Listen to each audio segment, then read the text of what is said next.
Warahmatullahi wabarakatuh. Allahumma shalli ala sayyidina Muhammad.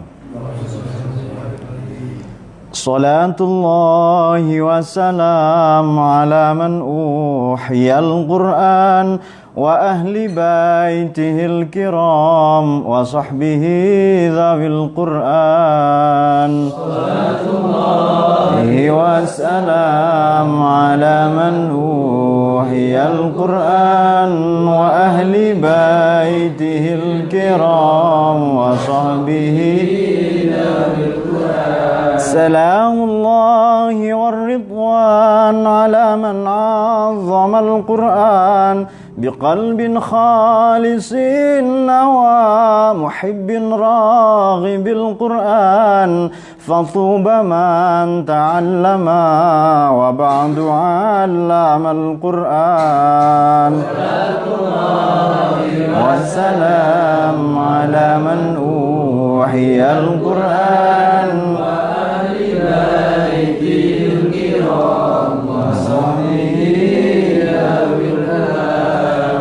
عاملا جميع ما حوى وما اقتضى القرآن وفاز من تكلم مع الرحمن بالقرآن وخاب من تجنب عليه لعنة القرآن.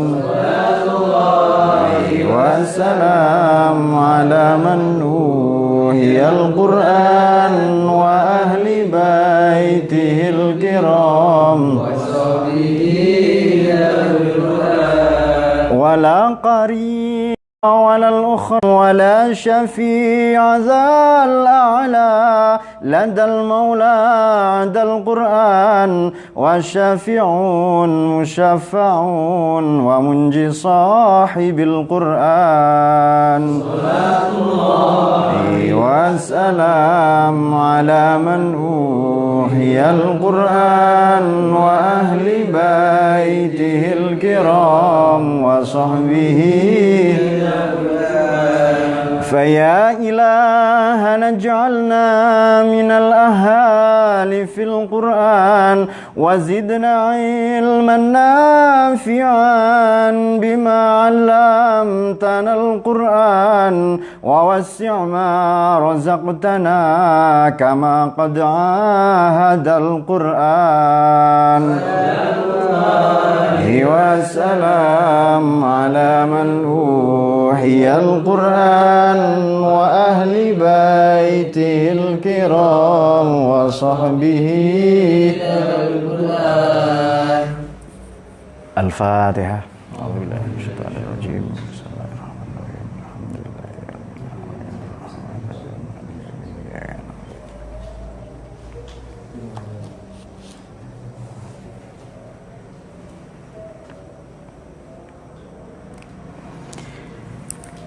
Rekan-rekan, sahabat-sahabat, teman-teman sekalian yang dihormati oleh Allah, kita akan meneruskan kajian tafsir maudhu'i atau tafsir tematik, tetapi malam ini temanya sangat istimewa, yakni teori komunikasi dalam Quran, atau bagaimanakah cara kita berkomunikasi dalam pandangan Al-Quran. Mungkin sebagian dari kalian sudah tahu, mungkin juga belum tahu.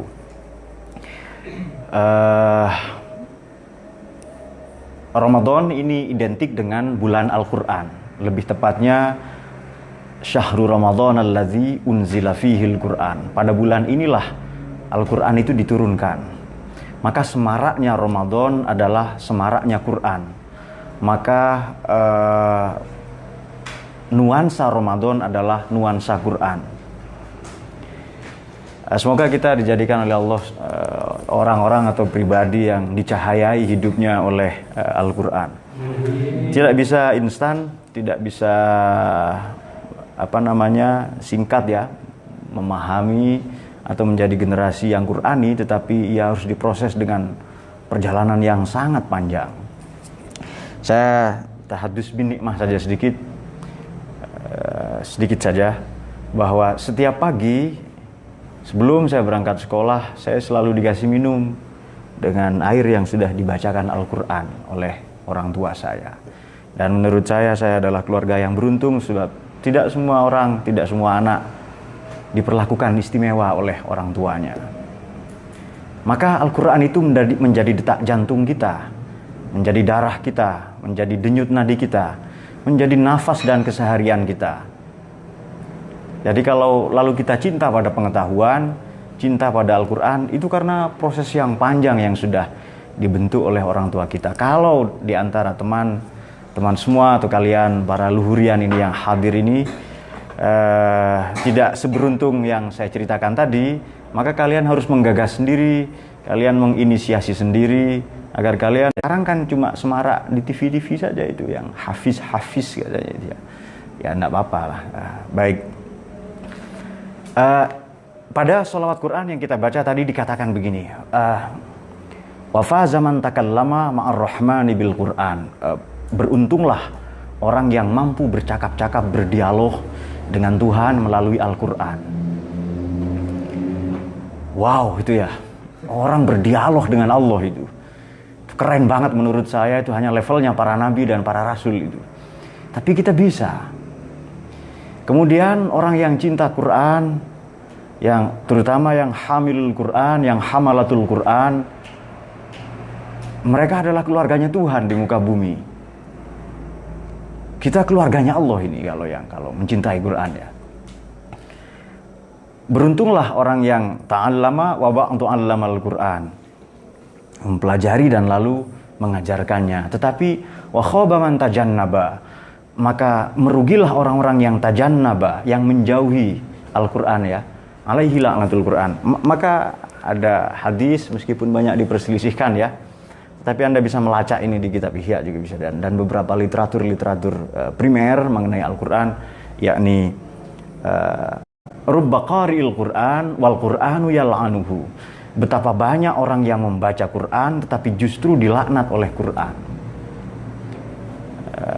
Mungkin terlalu tergesa-gesa, mungkin abai pada tanda baca, mungkin ia tidak peduli pada signifikansi makna. Tetapi yang paling penting, mereka yang dilaknat Quran adalah yang tajannaba, justru yang menyelingkuhi isi Quran, tidak menjalankan ajaran-ajaran Quran sebagaimana diperintahkan oleh Allah dan dicontohkan oleh nabinya sallallahu alaihi wasallam. Itu orang-orang yang membaca Quran tetapi justru dilaknat. Oleh karenanya kita tidak perlu tergesa-gesa.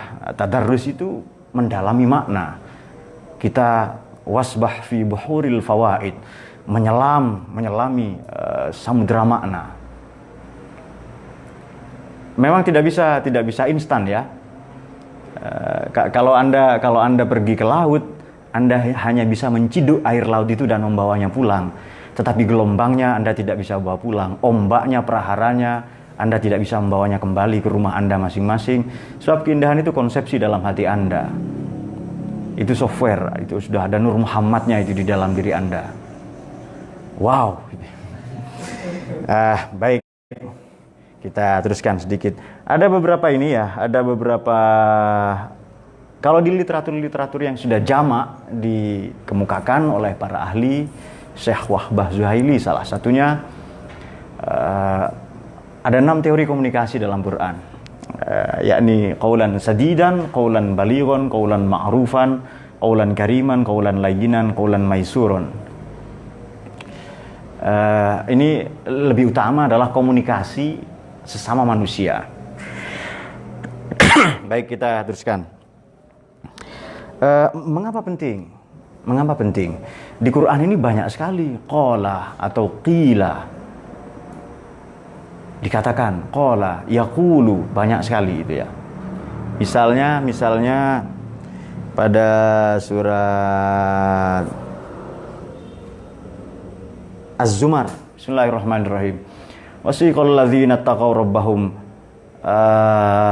wasiqal ladzina kafaru ila jahannam zumara hatta idza ja'uha futihat abwabuha wa qala lahum khazanatuha alam ya'tikum rusulun minkum yatluna 'alaikum ayatuna wa yunziruna liqa'a yaumikum hadza qalu bala walakin haqqat kalimatul azab qila dkhulu abwaba. Itu dia, qila dkhulu abwaba jahannam khalidina fiha fabi'sa mathwal mutakabbirin. Orang kalau tidak cinta Quran sejak kecil, tidak bisa menghafal-hafal seperti itu. Menurut saya, tidak bisa instan itu. Nah, maka sekarang prosesnya untuk anak-anak kalian, bukan untuk kalian. Jadi kalau kalian malas, ya anaknya lebih parah lagi. Apa? Oh enggak, itu cerdas, itu jenius. Saya tidak percaya. Yang saya percaya itu proses itu dibentuk sejak lama sekali. Kita lebih percaya pada proses itu. Wasiqal ladzina kafaru ila jahannam zumaro. Nanti orang-orang ini digiring menuju jahannam ini zumaro, bergerombol, berkelompok-kelompok. Mirip-mirip istilah yang kalian suka ya, gerombolan, bermocora, begundal-gundalan, gerombolan itu.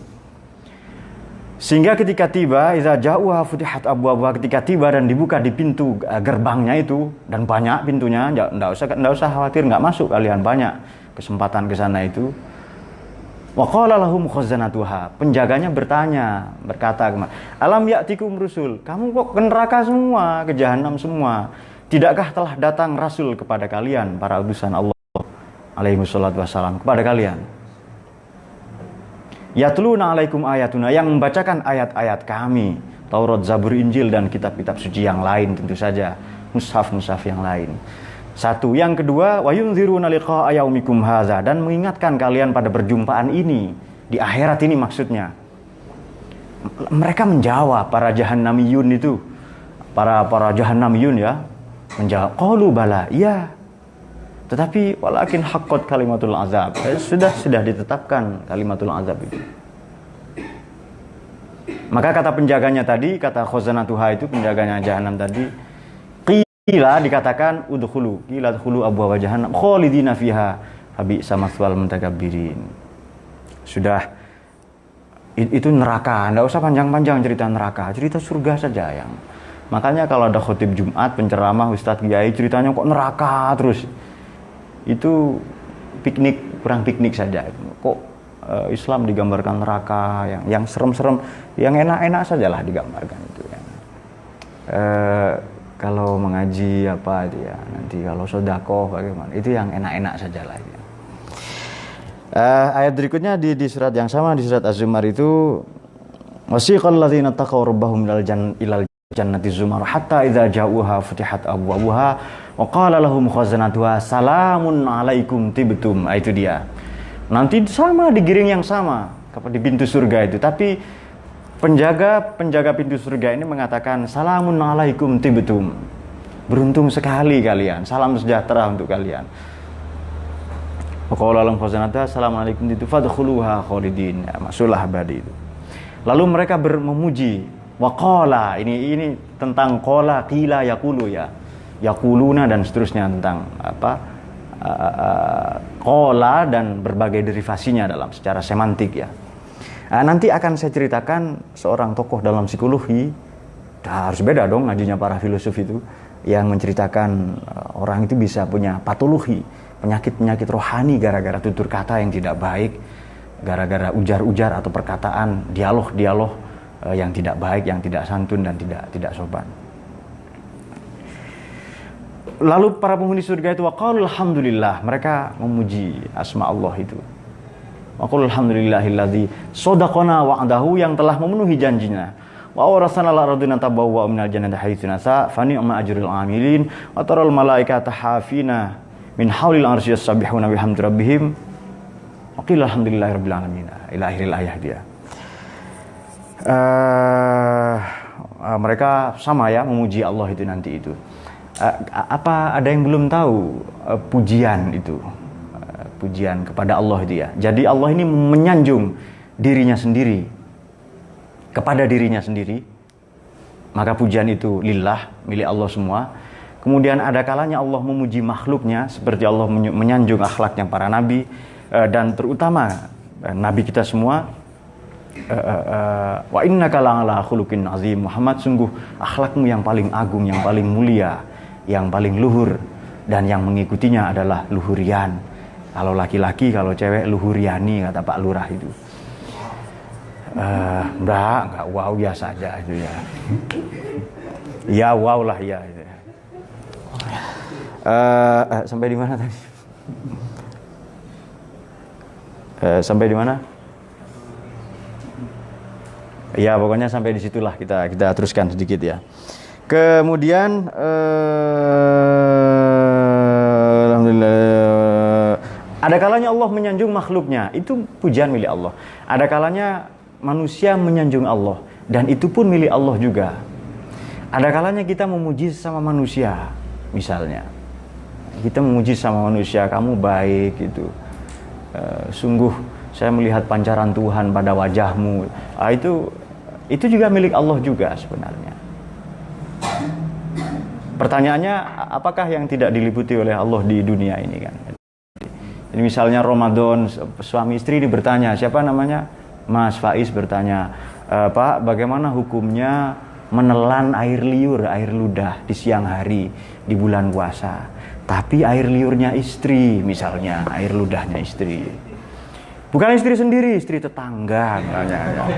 Silahkan teruskan yang lebih ekstrim, banyak saya bisa bikin contoh yang gila-gila seperti itu. Kenapa ya? Kita pernah ugal-ugalan juga.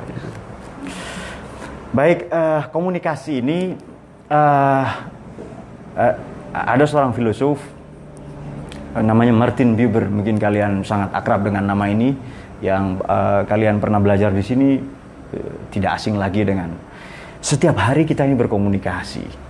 Komunikasi ini bahasa Jawa sebenarnya, jangan kaget. Dari asalnya dua kata. Kok ini kok itu ya, kok muni kasih, ya itu bahasa Jawa. Korek, kok muni kasih lalu datang korek. Itu komunikasi ini bukan dari bahasa Latin, bukan, atau bahasa Inggris apa communication, bukan. Kan yang benar itu bahasa Jawa. Korek, kok muni, lalu datang korek misalnya. Nah, kan kok muni, kopi dia, datang kopi, kasih, itu menurut saya untuk sementara. Tetapi kalau itu disetujui itu menjadi ilmiah nanti, menjadi pengetahuan kan. Dan sifatnya ilmu begitulah itu. Martin Buber ini mengatakan begini, Anda kan komunikasi dengan buku setiap hari kan ya? Anda berkomunikasi dengan buku, Anda berkomunikasi dengan diri Anda sendiri, Anda berkomunikasi dengan tumbuhan misalnya, dengan binatang-binatang, Anda berkomunikasi dengan kambing misalnya, dielus-elus. Kamu lama-lama kok mirip saya misalnya. Anda berkomunikasi dengan kitab-kitab. Sebenarnya kalau Anda berkomunikasi misalnya dengan buku ini Fathur Rahman ya, Anda berkomunikasi dengan buku ini atau dengan Quran, Anda tidak hanya ketemu Quran, atau Anda tidak hanya ketemu teks, tetapi Anda berjumpa dengan pengarang teks itu. Berarti langsung kenal Allah itu. Maka betul bercakap-cakap dengan Allah itu. Coba Anda baca buku, tidak usah sulit-sulit. Misalnya buku yang akan terbit judulnya Peradaban Sarung gitu ya, misalnya Feni Vidi Santri misalnya, bulan depan. Berarti Anda sudah berkomunikasi dengan pengarangnya. 2. Jadi setiap Anda berkomunikasi dengan apapun, Anda berkomunikasi dengan 3 hal. Misalnya Anda berkomunikasi dengan Quran, 1 Anda ketemu dengan teks. Paham ya? Teksnya Quran ini. Yang kedua, Anda ketemu dengan yang membikin teks ini. Berarti siapa? Allah. Kok lemes nyebut Allah kalian itu? Allah. Ini mulut kita pinjaman semua. Kok nggak militan cintanya ke Allah? Nggak luhurian kalian ini. Yang ketiga, Anda bertemu dengan diri Anda sendiri. Misalnya, sorry Margono ya, ini ayat tentang orang kafir ini kok saya banget ini, misalnya. Atau ayat tentang dunia itu permainan itu kan ya, itu kan mirip-mirip Saihu. Dari BEM ke BEM dia berpetualang dari rayon ke rayon. Ini saya ini kan ada di surat apa itu, di surat Al-Hadid. Kalau tidak salah. Ya betul. Nanti kalian buka sendiri Ya'lamu annamal hayatud dunya la'ibu wa lahu wa zinatu wa tafakhurum bainakum wa takatsurum fil amwali wal aulad. Hanya memperbanyak anak, harta benda.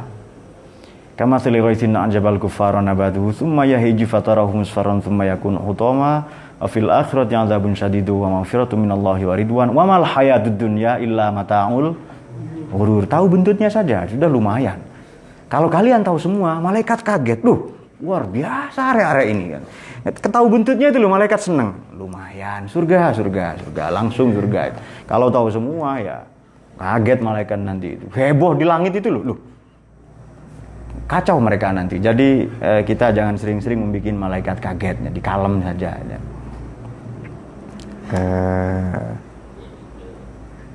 Mamal hayatud dunya illa mata'ul ghurur. Sabiqu ila magfiratin mir rabbikum wa jannatin arduha ka'ardis samai wal ard uiddat lil muttaqin. Ya, berlomba-lombalah sebab langit surga ini lebih luas daripada langit dan bumi dan dijanjikan bagi orang-orang yang bertakwa. Ada maksudnya bukan ayat itu yang saya baca, ayat berikutnya itu. Sabiqu ila magfiratin mir rabbikum wa jannatin arduha ka'ardis samai wal ard uiddat lil muttaqin. Terus Ma sami'usi man la kita inna dzalika Allah inna fi dzalika Allah yasir likaila ta'saw ala ma fatakum wa la tafrahu bima atakum. Ayat ini ayat favoritnya Pak Nafis ini kelihatannya. Likaila ta'saw, agar engkau tidak putus asa ala ma fatakum, terhadap kegagalan-kegagalanmu, wa la tafrahu bima atakum, dan engkau tidak bangga, tidak pongah dengan pencapaian-pencapaianmu. Kalau kita gagal jangan putus asa. Kalau kita sukses jangan pongah, jangan bangga. Sebab alhamdulillah itu semua milik Tuhan itu. Berikutnya itu ya tak soala ma fatakum la tafru bima atakum. Allah la yuhibbu kulla mukhtalin fakhur. Allah tidak suka pada orang yang sombong lagi membanggakan diri. Siapa yang sombong dan membanggakan diri? Ini ayat berikutnya ini. Ini ayatnya Acul, siapa lagi? Al-Wani juga dan Hamzah itu. Alladzina yabkhuluna wa ya'muruna an-nasa bil bukhl. Mereka yang pelit dan mengkampanyekan pelit itu kepada seluruh umat manusia di muka bumi ini. Wa ya'muruna an-nasa bil bukhl. Wa may yatawalla fa innallaha huwal ghaniyyul hamid itu. Ghani itu banyak sekali. Saya sering kacau itu kalau baca. Ghaniyyun 'anil 'alamin, kayak ayat tentang haji itu loh. Bagaimana itu ayat tentang haji itu? Inna wala baitu wudi alin nasir alladhi bakatan baradillan fiha ayatun bayatun maqam ibrahim wa man dakhalahu kana amina walillahi nasirun sabila wa man karafa innallaha ghaniyyun 'anil 'alamin. Itu lama, itu harus diulang-ulang terus datanya biar enggak kacau itu. Dan tidak sumpek oleh ekonomi saja. Sumpek oleh ekonomi kalian tidak cerdas lagi. Jadi demikianlah, jadi komunikasi itu banyak sekali. Kalau Anda berkomunikasi, siapa namanya? Imas ya, Imas atau Irma? Siapa? Ima ya. Ya. Saya tahu mana di antara kalian yang sudah mulai ngantuk ya. Kalau Anda baca Quran atau Anda baca buku lah gampangnya, Anda ketemu dengan Anda ketemu dengan teks, dengan pengetahuan. Yang kedua, Anda ketemu dengan pengarangnya. Yang ketiga, Anda ketemu dengan diri Anda sendiri. Apalagi kalau Anda membaca Quran di luhur, Anda ketemu dengan masa depan Anda. 4 hal itu. Masa depan saya ini. Ketika baca neraka itu loh, Jahannam, Sakor, Jahim itu. Masa depan saya ini. Maksudnya masa depan yang harus dihindari. Maksudnya itu. Belum selesai.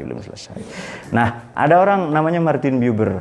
Makanya kalau kita baca, kalau kita komunikasi, seperti malam ini kita ketemu, harus merubah 2 hal. Kalau tidak, berarti komunikasi gagal. Nah, maka Martin Buber ini membedakan antara ketemu dengan berjumpa. Kalian banyak yang ngantuk di antara kalian kan? Berarti hanya fisik yang ketemu, jiwanya tidak. Kata beliau ini MBS, Mind, Body, and Soul. Tahu mind ya?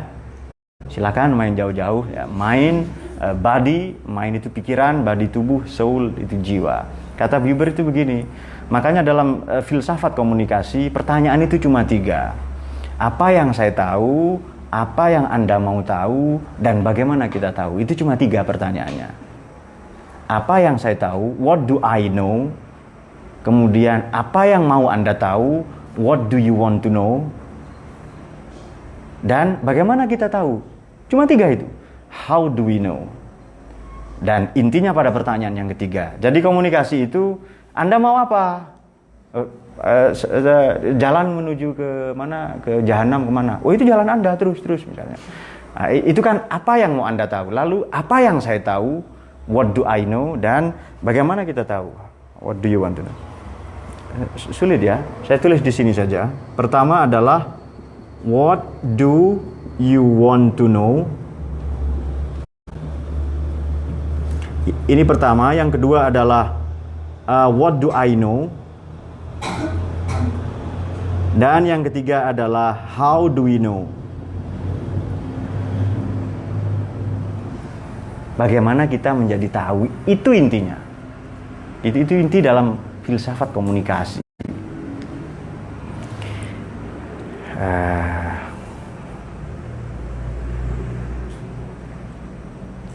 Kalau mau lengkap teksnya begini, mungkin Anda ada yang sudah tahu. Dikte bisa ya, nulis ya. Kalian lulus SD semua kan? Dikte bahasa Inggris ini. How do we know? Bagaimana kita menjadi tahu?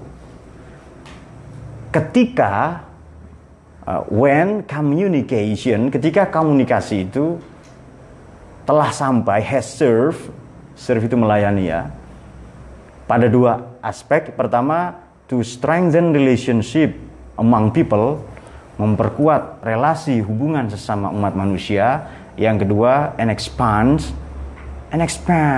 individual viewpoint. Kalau mau yang keren-keren lah itu. Sebab saya pernah tinggal di tempatnya orang-orang seperti itu. Kalian belum pernah tinggal kan? Jadi sulit ngomongnya itu. Bahasa Inggrisnya jembatan basah. Apa ya? What do you katanya itu. Jembatan basah itu loh. What itu jembatan dalam bahasa Jawa. What do you ada jembatan dikencingin, jembatan basah itu.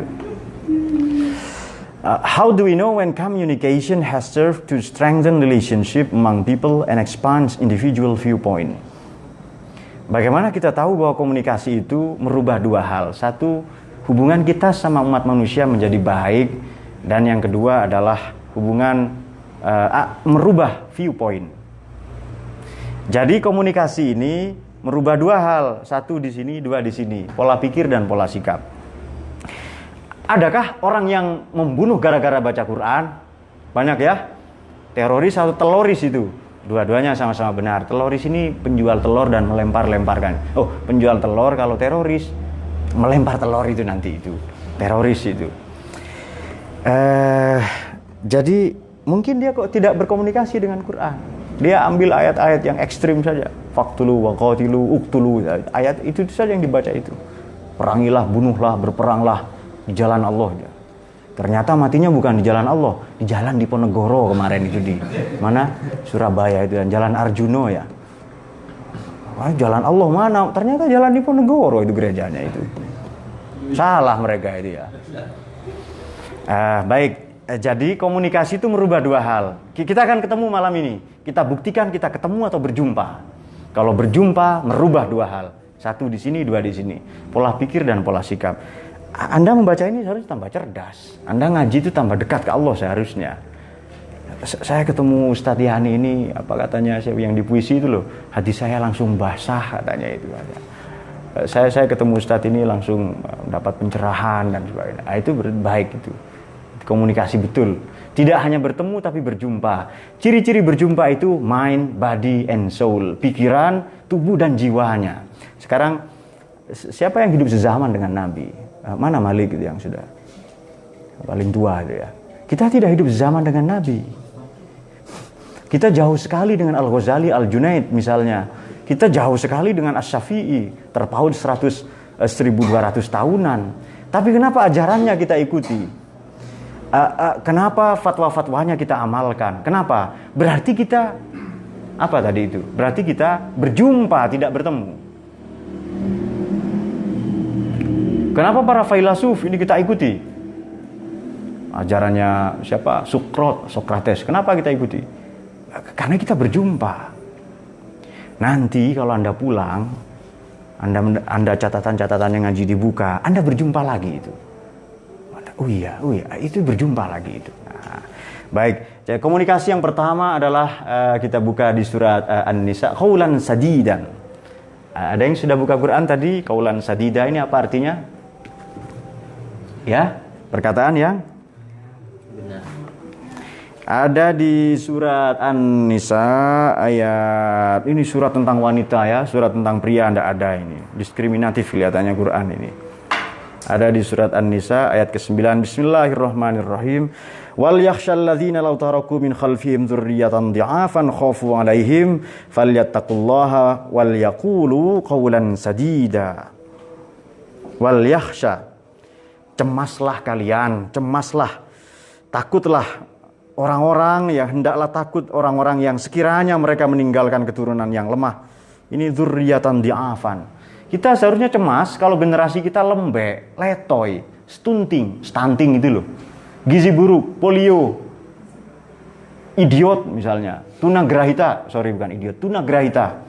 mengalami retardasi mental, otak udang misalnya dan sebagainya. Kita seharusnya takut kalau punya generasi seperti itu. Kata ajarannya Sayyidina Ali karramallahu wajhah adalah mal ghina illal aql. Kekayaan yang sejati adalah intelektualitas, kecerdasan. Wa mal faqru illal jahl. Kemelaratan yang sejati adalah kebodohan. Nah, kalau itu baru wow itu ya. Mal ghina illal aql. Sudah saya sampaikan dulu ya. Mungkin ada yang belum tahu. Sini saja kecil-kecil ya. Mal ghina illal aqlu wa mal faqru illal jahl.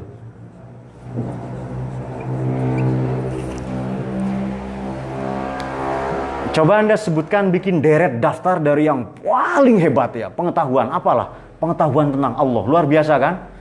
Allah ini pun hanya bisa kita kenali dengan ilmu, hanya bisa kita kenali dengan akal. Coba nggak pakai akal itu. Jadi Allah itu dikenali dengan apalah yang bukan akal itu ya. Wah, itu nggak bisa. Makanya Islam ini agama yang menomorsatukan pengetahuan. Khaufu alaihim, khawatir terhadap kesejahteraan mereka. Ini oleh orang-orang disalah kaprahi sebagai jangan takut punya banyak anak, yang bukan itu ya. Tidak perlu banyak, yang penting berkualitas. Ya idealnya sih banyak itu kan. Falyattaqullah, oleh karenanya seharusnya mereka bertakwa kepada Allah, wal yaqulu qaulan sadida, dan berkatalah perkataan yang benar. Lalu di surat Al-Ahzab ini surat yang ke-33 kalau tidak salah, betulkah? 33 atau berapa Al-Ahzab itu? Betul, surat yang ke-33. Ayatnya di sini tertera ayat 70. Mari kita baca bersama-sama. Bismillahirrahmanirrahim. Ya ayyuhalladzina amanu taqullaha wa qulu qaulan sadida. Wahai orang-orang yang beriman, hai orang-orang yang tidak beriman, tidak hai ini. Ittaqullaha wa qulu, bertakwalah kalian semua kepada Allah, dan qulu, berkatalah kalian semua qaulan sadidan, perkataan yang benar.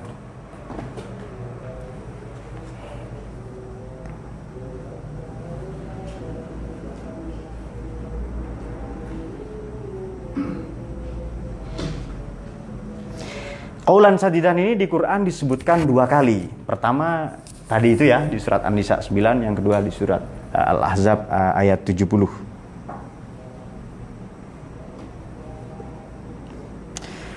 Tapi di sini Allah ini firman qaulan sadidan ini ada dalam aspek anak-anak, keturunan, generasi, anak yatim, kekhawatiran atau kecemasan kita akan generasi yang kita tinggalkan. Itu yang pertama itu ya, atau kekhawatiran akan hal itu. Yang kedua, Allah ini ittaqullaha, menyampaikan qaulan sadidan setelah perintah takwa. Itu sudah jelas berarti poinnya ya. Qaulan sadidan ini perkataan yang benar, to the point, tanpa pretensi, tanpa keterpura-puraan. Itu qaulan sadidan itu. Berkatalah yang benar, ya, yang lurus-lurus saja. Ini saya akan ulas sedikit saja ya. Tadi saya menjanjikan seorang psikolog. Namanya, Anda bisa cari, namanya Alfred Korzybski. agak sulit karena memang bukan orang Bantur, bukan. Alfred Korzybski.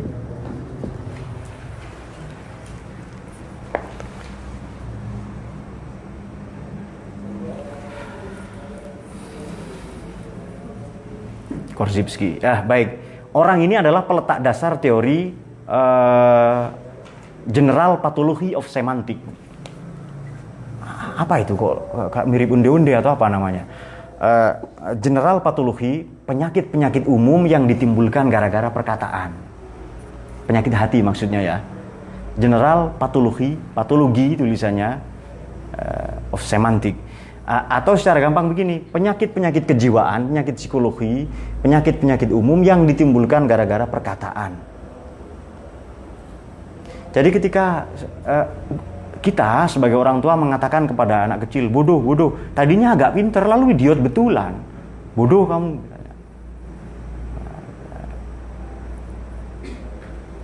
Misalnya, marah-marah lah itu ya kepada orang tuanya itu ya. Tuwek misalnya, Rakeneti Kandani misalnya, Sukarti Kandani dan sebagainya itu.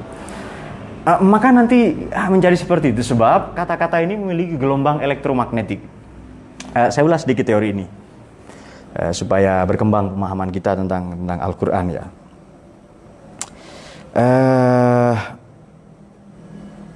Siapa di antara kita yang belum pernah berbohong? Kita semua ahli di bidang itu kan ya. Kita semua para expertise, orang yang ahli di bidang itu ya. Singkat saja begini, setiap kebohongan yang pertama adalah entry point atau gerbang bagi lahirnya kebohongan yang kedua. Sebab kebohongan yang kedua adalah cara kita menutupi kebohongan yang pertama. Kalau Anda bohong sekali, Anda akan terus bohong terus itu.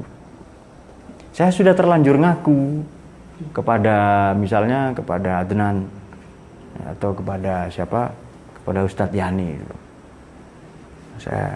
Bapak saya menteri misalnya, menteri pendayagunaan aparatur negara, terus tapi bekerja di sana Pak, tapi tugasnya di desa sebagai asisten cari misalnya, atau orang tua saya bekerja di anak perusahaan Pertamina, maksudnya pom bensin eceran, bukan pom bensin, namanya, kios bensin eceran gitu loh, Pertamini dan sebagainya.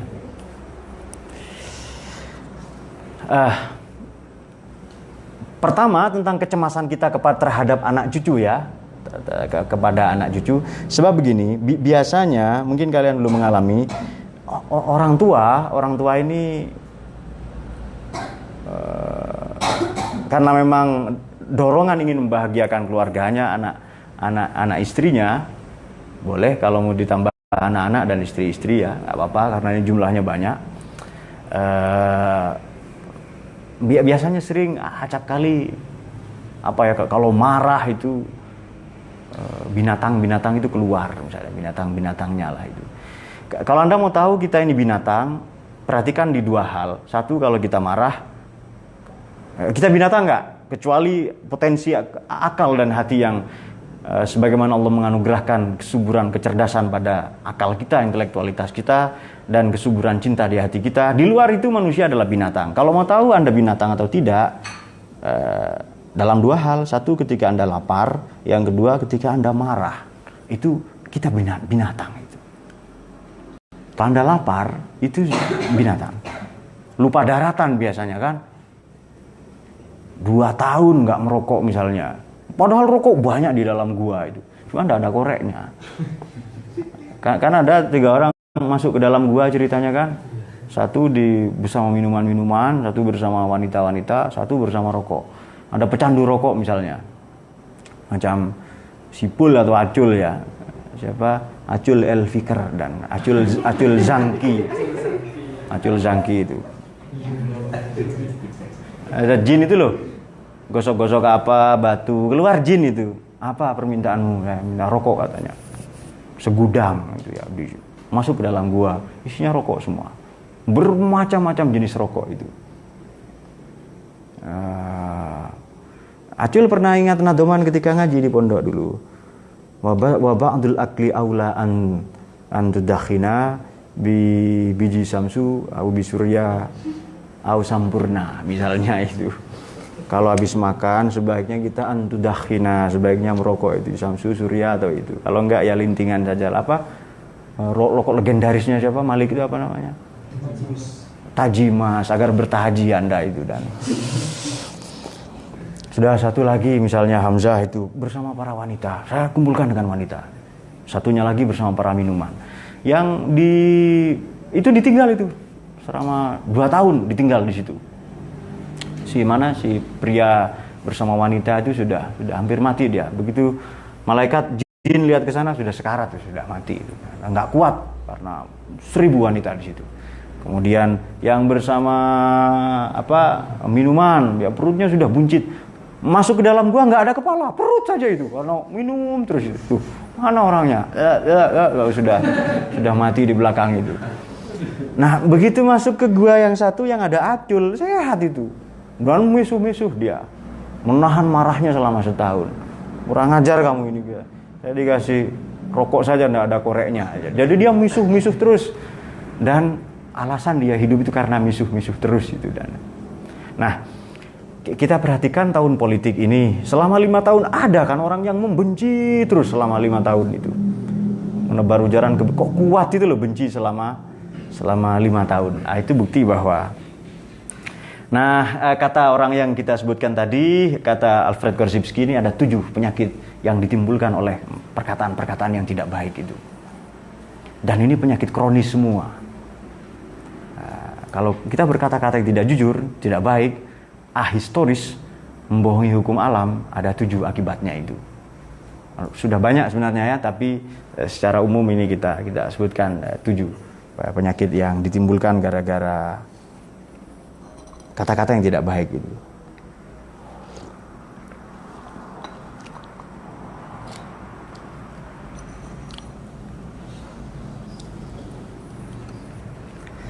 Pertama adalah penyakit-penyakit degeneratif. Apakah itu stroke, apakah itu hepatomegali, apakah itu liver, apakah itu kanker, apakah itu, dan macam-macam. Pokoknya penyakit-penyakit yang serem yang sebenarnya nama-nama itu diimpor dari planet Neptunus, bukan dari bumi sebenarnya. Penyakit-penyakit seperti itu yang akan artinya ia akan lebih akrab dengan rumah sakit. Satu, yang kedua, ia tidak lagi punya pandangan yang positif. Jadi he has no viewpoint. Dia tidak punya viewpoint. Dia tidak punya point of view. Dia tidak lagi visioner hidupnya. Yang kedua, kata dia ini penyakit rohani itu adalah ia akan menjadi pengeluh, ia akan menjadi peratap, ia akan menjadi pencerca, ia akan menjadi pendengki, pencaci, hanya itu saja itu. Jadi dia akan hidup tanpa visi. Ia tidak punya visi. Orang-orang yang selalu begitu itu. Hanya mengeluh, meratap itu ya. Kalau menatap tatapannya langsung kosong, langsung ngelamun itu loh. Lamun hilang ingatan ya.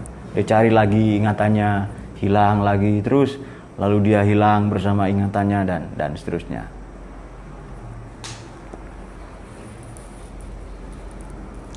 Yang kedua, orang-orang yang tidak yang perkataannya tidak benar, ia tidak percaya apapun. Bayangkan, tidak percaya apapun itu. Jadi, yang paling sulit di dunia ini kan percaya pada diri sendiri. Sebelum Anda percaya orang lain, sebelum Anda percaya Tuhan, sebelum Anda percaya calon mertua Anda yang menolak Anda misalnya, Anda mula-mula harus percaya diri. Nggih mboten itu. Kalau Anda tidak percaya diri Anda sendiri, bagaimana Anda bisa percaya Tuhan? Bagaimana bisa percaya orang lain? Jadi orang-orang yang itu yang terbiasa berbohong, merancang itu dan terus itu nggak akan percaya apapun dan siapapun itu. Bahkan dia tidak percaya dirinya sendiri nanti itu.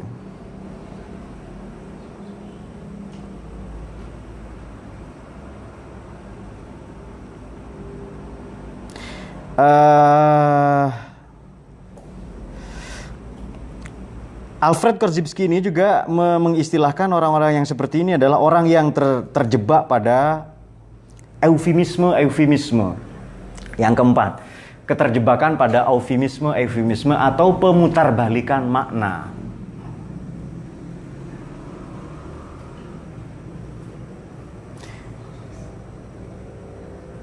Oleh karena ia selalu bikin penafsiran-penafsiran aneh, kata-kata yang tidak jujur, tidak benar, otomatis dia pribadi yang menyembunyikan kebenaran itu ya. Dia akan terjebak pada eufemisme atau pemutarbalikan makna.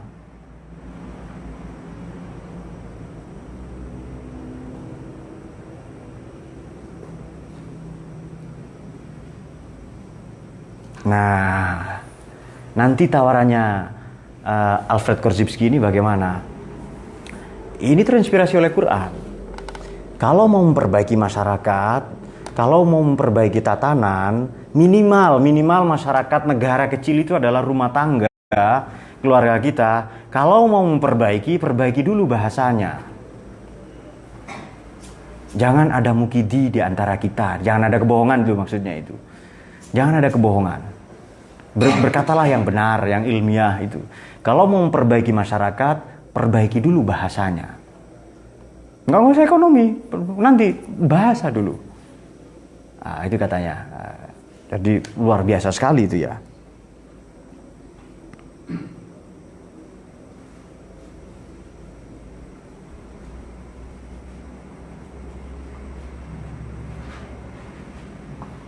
Baik, singkat saja. Yang kedua adalah qaulan balighon. Ini ada di surat An-Nisa ayat 63. Betul kah?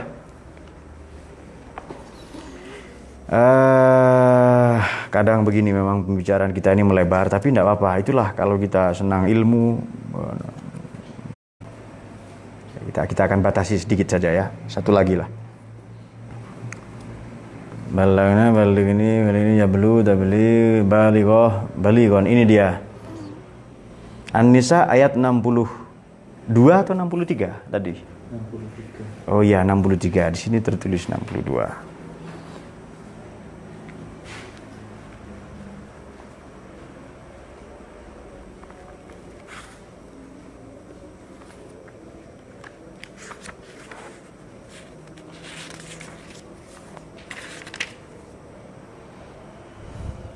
Betul, 63 ternyata.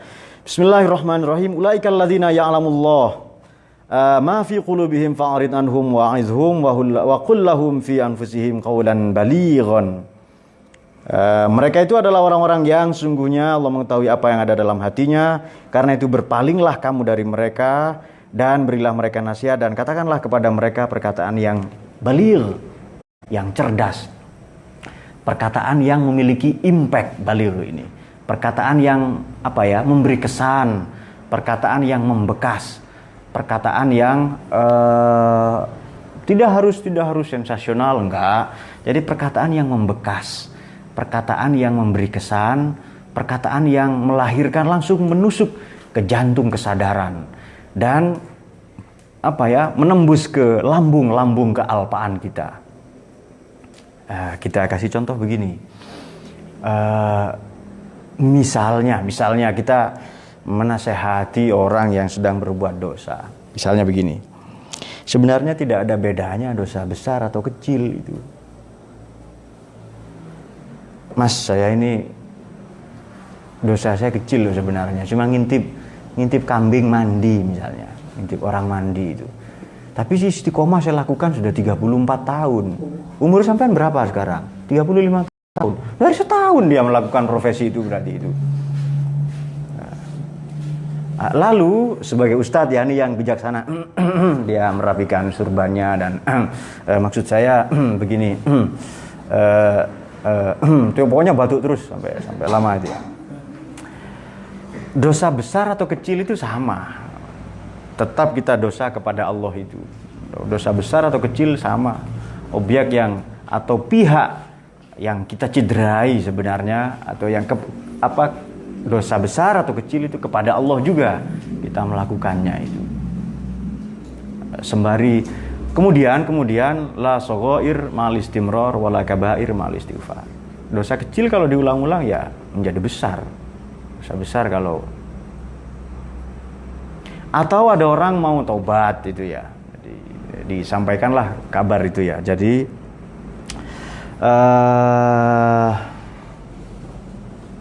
bagaimana pernyataan Ibnu Athaillah itu di Al-Hikam itu, maksiatun awrasat zullan wa ihtiqaran khairun min ta'atin awrasat izzan wastikbaron. Perbuatan dosa yang justru melahirkan zullan wa ihtiqaran, merasa hina dina dan rendah di hadapan Tuhan, lebih baik daripada taat. Tadi maksiat ya, yang menyebabkan kita rendah, hina, tak berdaya, bersimpuh, meratap menangis di hadapan Maula atau Sang Maula atau Tuhan, lebih baik daripada taat yang justru melahirkan izzan wastikbaron. Kita merasa tinggi, merasa hebat. Baru bangun malam sekali seumur hidup, Tuhan langsung dia berpuisi ke hadapan Tuhan. Ketika hambamu semua terlelap, saya bangun ini. Tolong perhatikan ini Tuhan. Foto dia. Suasana ini instagramable katanya itu. Langsung bikin, di-upload di Instagram itu. Jadi sembari sujud itu ya. SMS sama temannya kadang kirim WA. Sedang apa? Lagi sujud ini. Sujud di foto. Oh maaf, baru selesai ruku itu. Di foto lagi itu yang cara ibadah zaman sekarang. Dan kata gubernur siapa yang wakil gubernur atau mana? Saya nggak tahu lah. Pokoknya ada orang mau sholat di Monas, mau sholat tarawih di Monas katanya. Loh, kenapa sholat di Monas? Karena instagramable katanya. Ternyata tujuan orang sholat itu instagramable itu. Saya belum nemu wakil gubernur yang lebih bodoh dari dia sedunia itu. Duh, kok begini gubernur? Ya tapi enggak apa-apa lah itu ya. Mudah-mudahan Allah mengampuni dan menyadarkannya. Karena Ramadan ini bulan Al-Quran. Semoga dicahayai oleh Quran dan diberikan kesadaran oleh itu. Tujuan sholat instagramable, kan lucu itu ya. Nah, kapan qaulan balighan ini digunakan? Saya sudah mencatat beberapa poin tadi itu ya.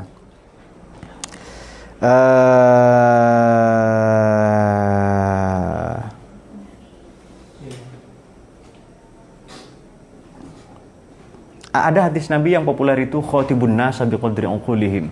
Ajaklah orang-orang ini berdialog sesuai dengan standar intelektualitas mereka. Kalau Anda berbicara dengan petani, ya pakai bahasa mereka. Jadi kalau berbicara dengan petani ya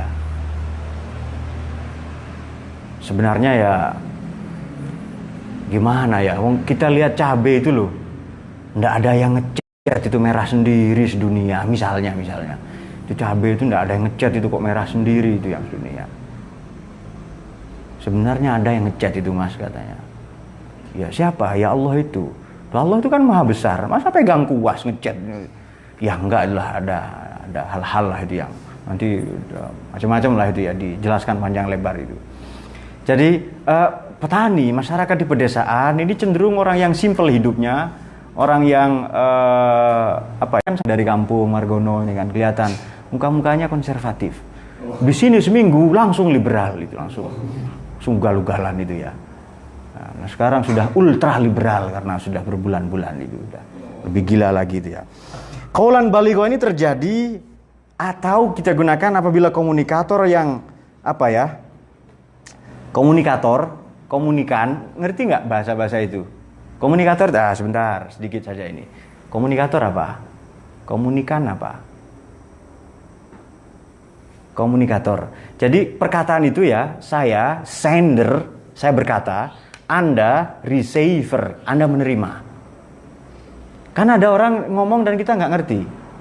Tetapi kalau sama-sama paham, misalnya siapa Pak Nafis ini punya warung gitu ya, yang datang orang bisu, misalnya Margono, wah, dia ngerti di Samsu ya 234 itu katanya. Kita nggak ngerti, tapi dia itu sudah berlangsung lama sekali sender dan receiver itu. Sender, receiver. Yang saya kirimkan kata-kata kan? Tidak, kata-kata ini ada selubung saja, kontennya makna. Oh, ini loh, ini maksudnya. Yang disampaikan Tuhan bukan teks ini, tapi maknanya. Bukan, masa. Ketika Allah berfirman, wa'allama adamal asma, masa sutil? Ya bukan, tapi fenomena-fenomena. Realitas ontologis di dalam asma itu. Ini kalau kamu begini, ini misalnya itu ya. Fenomena itu apa? Misalnya Mas Faiz, istrinya hamil itu kan. apa ngidam misalnya, ngidam mukul kepala acul terus itu apalah ngidam apalah yang aneh-aneh misalnya. Saya tahu kalian sudah mulai ngantuk. Jadi bagaimana supaya suasana? Nah, itu juga teknik-teknik itu dalam berkomunikasi ya. Ngidamnya aneh-aneh, misalnya ngelus-ngelus apa giginya buaya, yang serem-serem lah itu. Apa ngidam menjadi polisi tidur dan sebagainya, yang ekstrim itu kan. Apabila itu tidak sampai level qaulan sadida ini perkataan yang lurus-lurus tidak sampai, ya kan? Perlu ditingkatkan ke qaulan balighon. Maksudnya itu, Mbak. Saya paham ya. Kita harus membekas perkataan itu. Kita mau menyampaikan ayat Allah ini, ya izin dulu. Baca Fatihah dulu Kanjeng Nabi. Kalau kita atau saya sholat 2 rakaat dulu itu. Baru ngajar itu supaya qaulan balighon, supaya membekas. Jadi ada sampean baca buku berbusa-busa, ikut ngaji, pengajian. Maka menurut saya satu hal yang harus disudahi di dunia ini pengajian. Yang sudah keluar rilis 200 ulama kan, menurut saya harus disudahi pengajian itu, karena pengalaman saya ikut pengajian atau menyampaikan pengajian, rata-rata ngantuk jamaahnya, ibu-ibu itu tidak efektif, dan kalau saya lihat muka-muka mereka tidak tambah cerdas. Nah itu dia. Cemas kita kan. Loh, ini ngaji ini terus kalau yang aneh-aneh kadang kita sampaikan, yang tasawuf ya, yang tinggi-tinggi itu. Dengan bahasa sederhana tentu saja. Tapi tidak membuat mereka cerdas. Maka seharusnya kan disudahi kan. Kecuali misi pengajian itu instagramable misalnya. Coba kalau pertanyaan yang cerdas macam-macam tadi itu. Pak, bagaimana hukumnya menelan air liur, air ludah, ya, itu baru cerdas itu. Ketika puasa di siang hari, nggak apa-apa. Tapi air ludahnya istri, Pak. Nah, tapi itu istri tetangga, Pak. 4 pula. Wah, itu lebih serem lagi itu nanti itu.